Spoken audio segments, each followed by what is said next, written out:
Mis padres favorecieron a mi hermano durante toda mi vida. Entonces se enteró de que yo tenía 13 millones de dólares y tuvo un colapso total en la cena de Acción de Gracias. Mi papá se quedó sin palabras.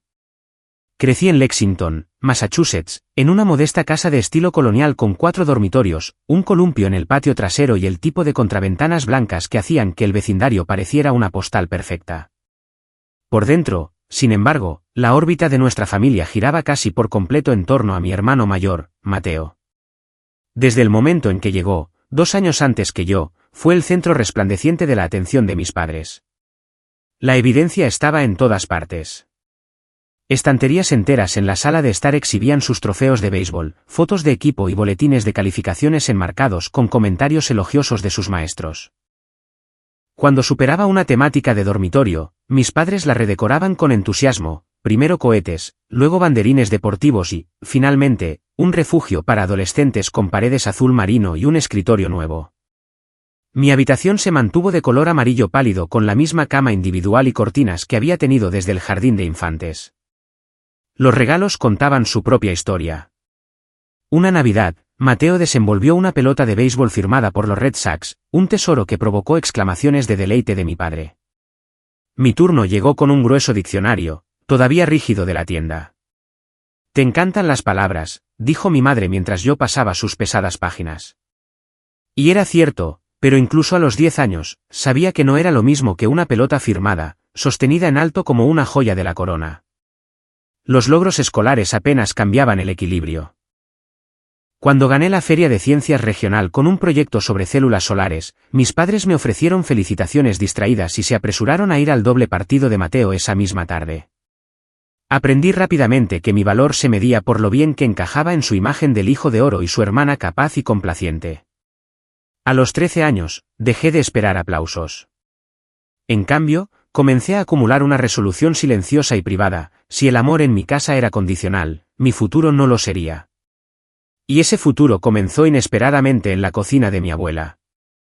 Mi abuela, Margarita Vargas, tenía una forma de verme cuando nadie más se molestaba en mirar.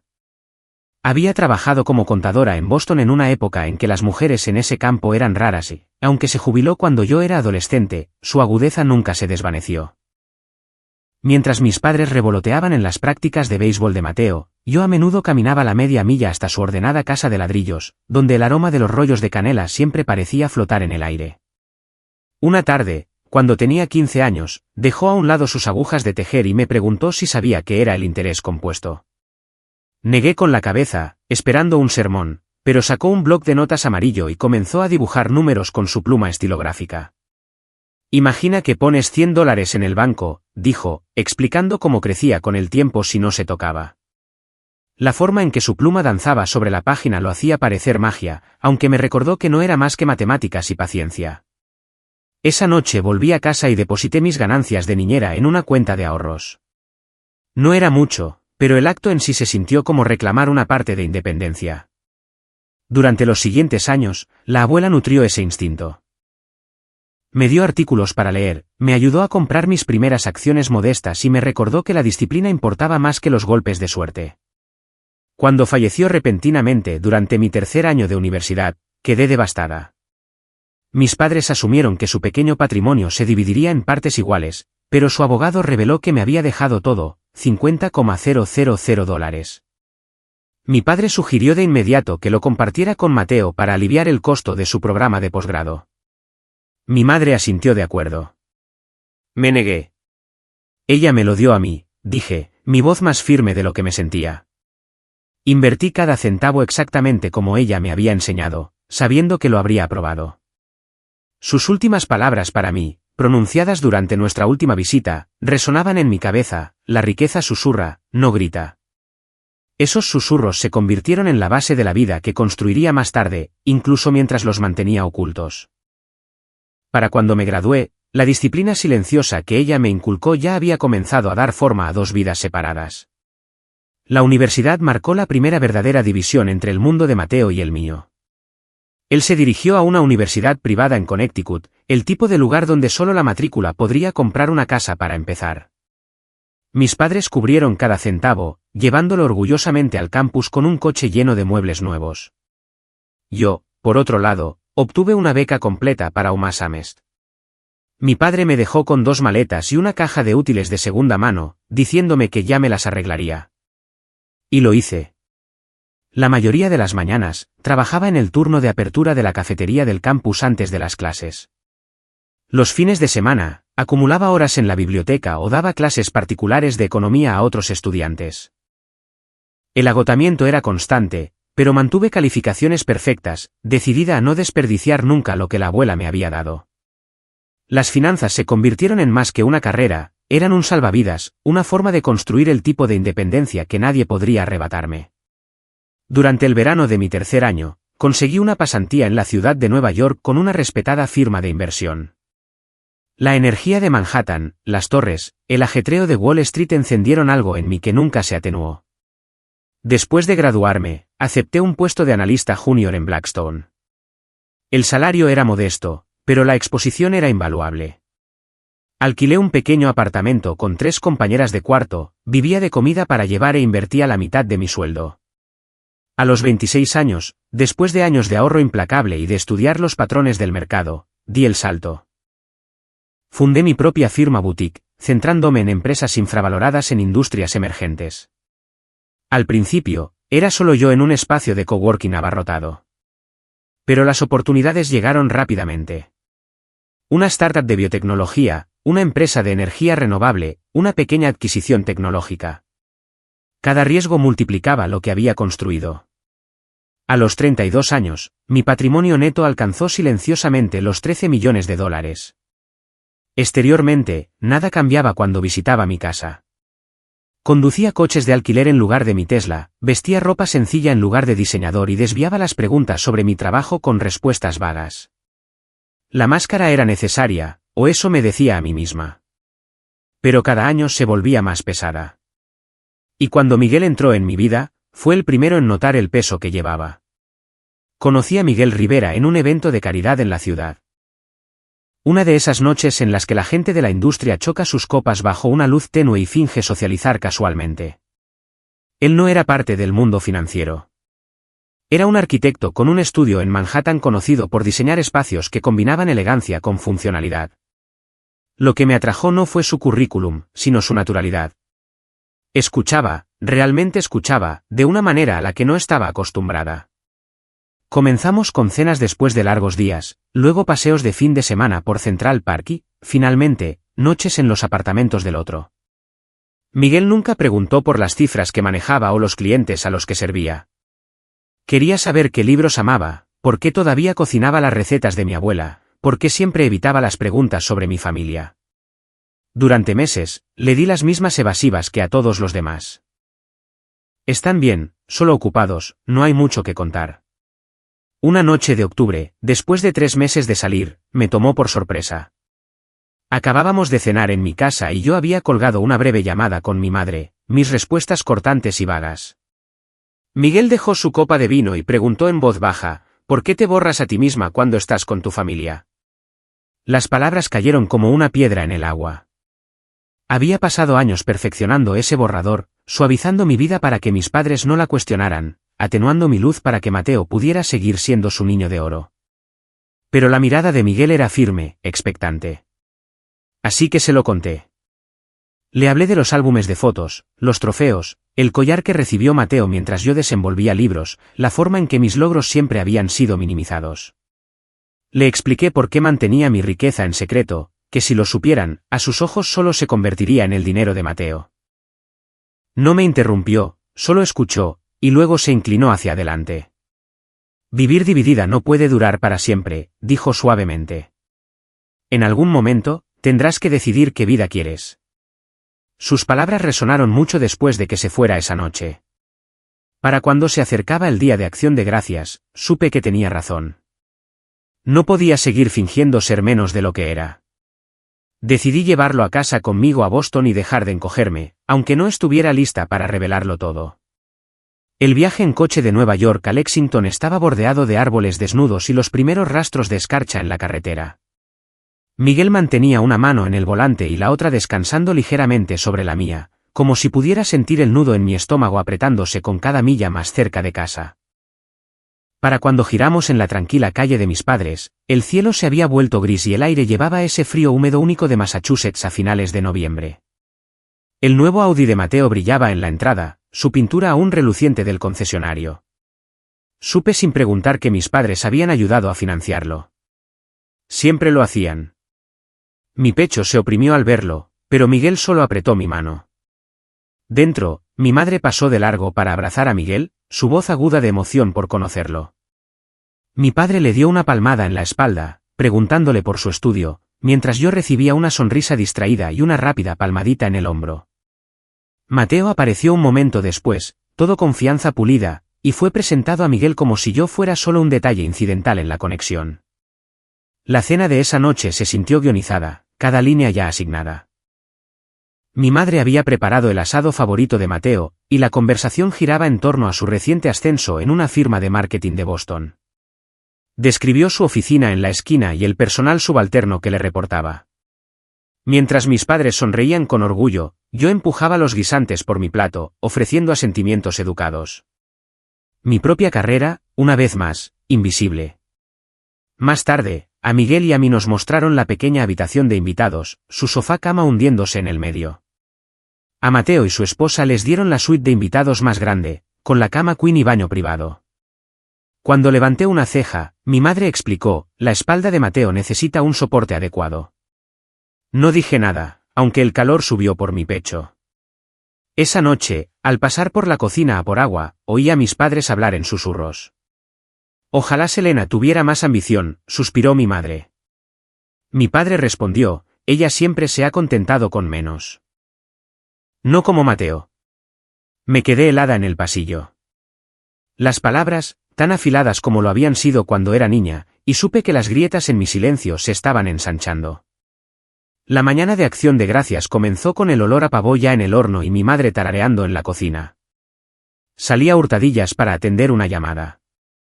No podía evitarlo, uno de mis socios estaba finalizando los términos de un acuerdo que involucraba compromisos de 7 cifras y la coordinación de la liberación de capital.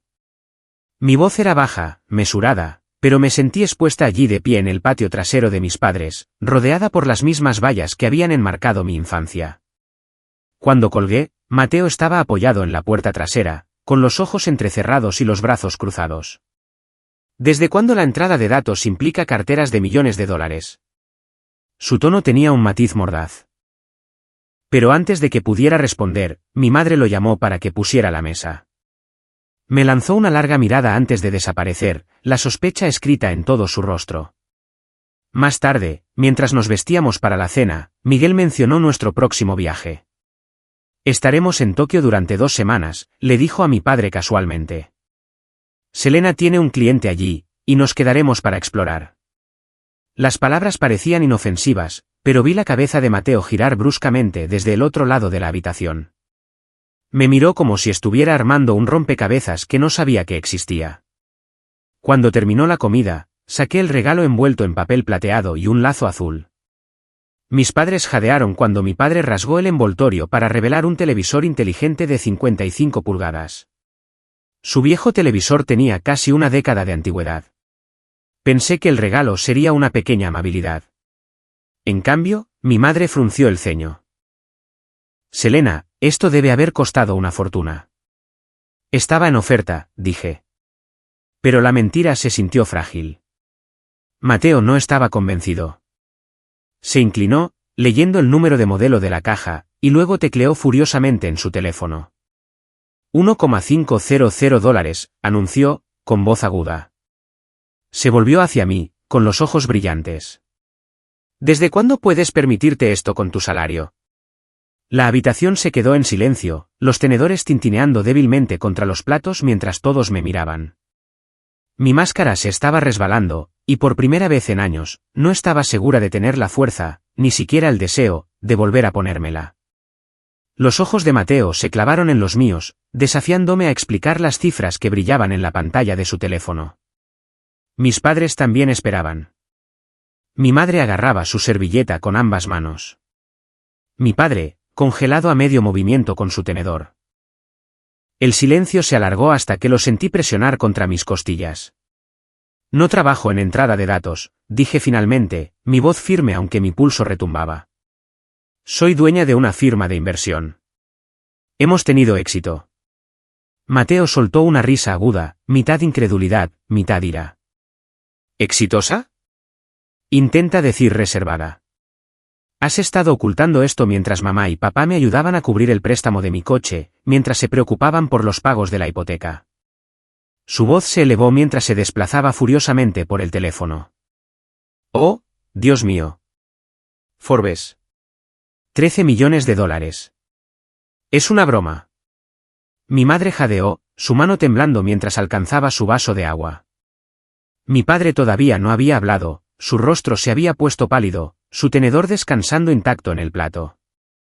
Mateo empujó el teléfono sobre la mesa hacia ellos. Miren esto.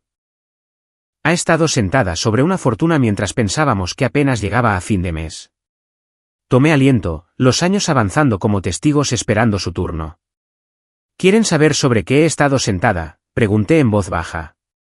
Retrocedamos. La feria de ciencias que gané en la secundaria. Se la saltaron por el partido de béisbol de Mateo. Mi discurso de graduación. Filmaron las reacciones de Mateo en lugar de mis palabras. La universidad.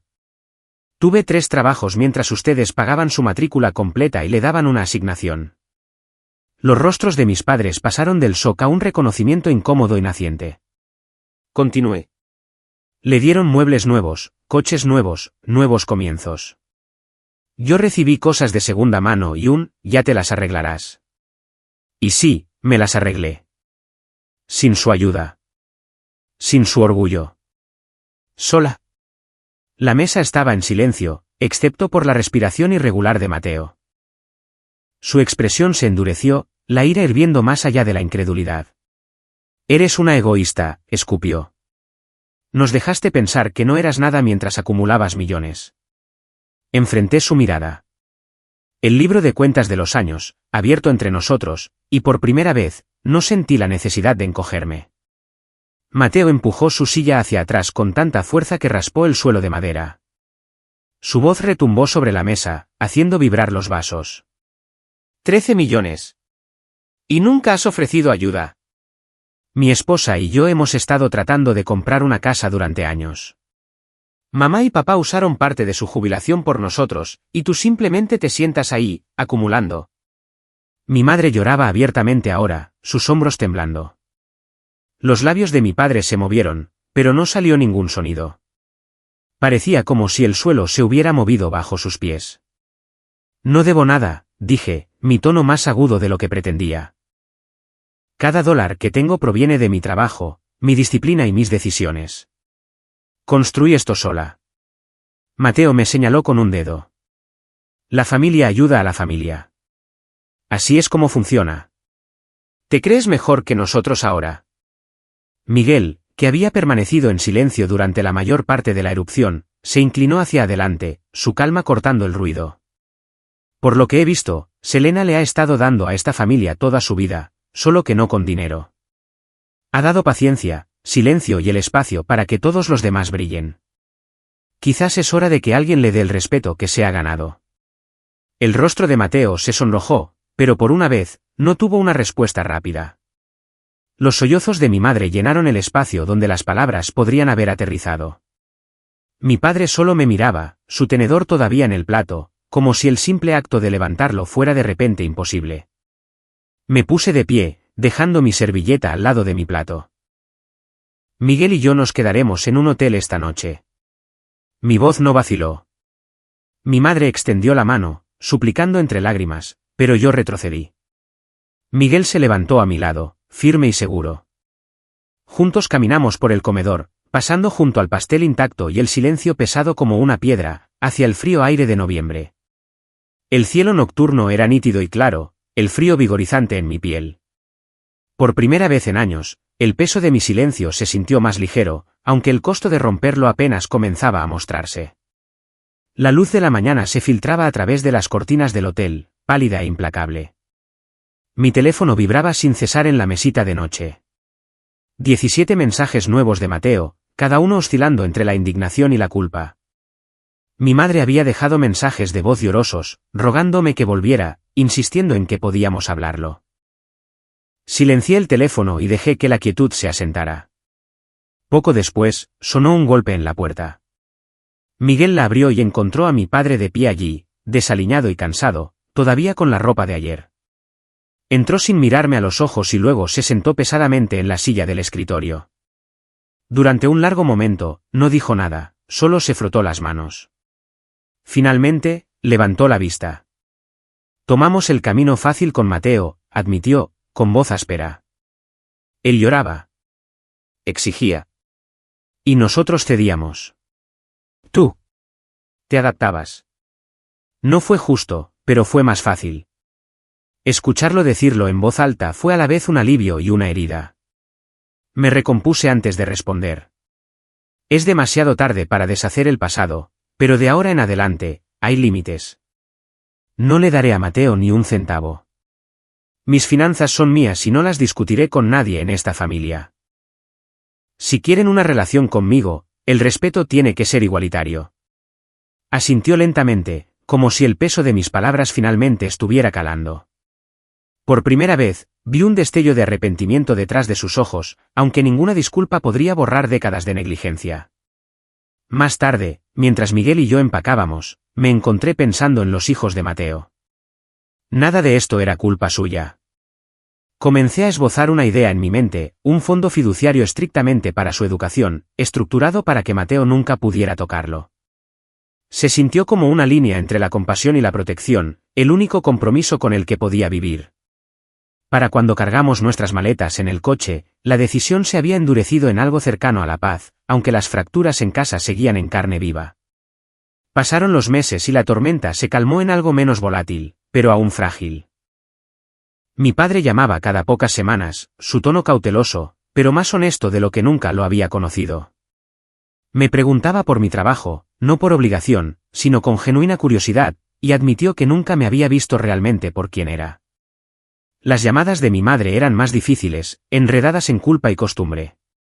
Todavía caía en viejos patrones, invocando a Mateo, pero a veces se corregía y cambiaba, como si aprendiera un nuevo idioma lentamente. A Mateo, lo corté por completo. Su aluvión de demandas se convirtió en acusaciones, y luego en silencio una vez que lo bloqueé. La ausencia se sintió menos como una pérdida que como un alivio, una herida finalmente cerrada al aire. Comencé terapia, sentándome frente a una mujer que le dio palabras a los años que había cargado sola, favoritismo, borrado, el hambre de reconocimiento. Poco a poco, comencé a dejarlo ir. Con espacio despejado, me sentí atraída a dar de maneras que se sentían con propósito. Fui mentora de mujeres jóvenes que entraban en finanzas, mujeres que me recordaban a mí misma a los 20 años, decididas pero subestimadas. Financié iniciativas para niñas en STEM, pequeños actos de inversión que se extendieron más de lo que esperaba.